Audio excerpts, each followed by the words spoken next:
الحمد للہ رب العالمین والصلاة والسلام علی سید المرسلین اما بعد فاعوذ باللہ من الشیطان الرجیم بسم اللہ الرحمن الرحیم۔ آج ہم فارسی کی پہلی کتاب کا سبق نمبر 8 آپ کے سامنے پیش کر رہے ہیں۔ مصدر اور ان سے فقرے۔ پہلے ہم کچھ مصدر پڑھیں گے، اس کے بعد پھر انشاءاللہ اس کے آگے پڑھیں گے۔ گفتن معنی ہوتا ہے کہنا یا بولنا، خواندن معنی پڑھنا، دادن معنی دینا اور کردن معنی کرنا، داشتن معنی ہوتا ہے رکھنا۔ اسلام ای است، اسلام معنی اسلام ای است یہ ہے، اسلام یہ ہے۔ کیا ہے؟ کلمہ گفتن، گفتن معنی کہنا، کلمہ گفتن کلمہ کہنا، کلمہ بولنا، کلمہ پڑھنا۔ نماز خواندن، نماز پڑھنا۔ زکوٰۃ دادن، زکوٰۃ دینا۔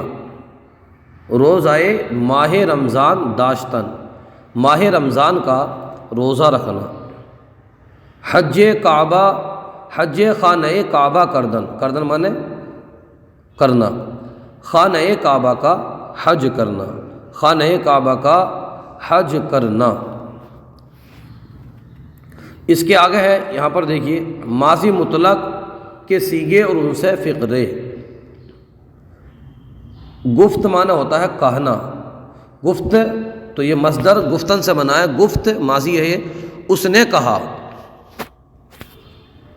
خواند یہ بھی ماضی ہے تو یہ خواندن سے بنا ہے، خواند اس نے پڑھا۔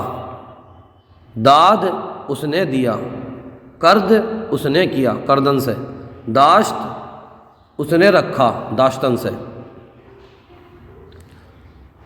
اب یہاں پر یہ ملاحظہ فرمائیے، احمد گفت، گفتن معنی تھا کہنا تو گفتن سے گفت، احمد نے کہا، ماضی ہے یہ، احمد گفت، احمد نے کہا۔ محمود قرآن مجید خواند، محمود نے قرآن مجید پڑھا۔ او کار کرد، اس نے کام کیا، او معنی اس نے، کار معنی کام، کرد معنی کیا، کردن سے کار۔ پسر من روزہ داشت، پسر من میرے لڑکے نے روزہ داشت، روزہ رکھا۔ داشتن سے یہ فعل ماضی داشت ہے۔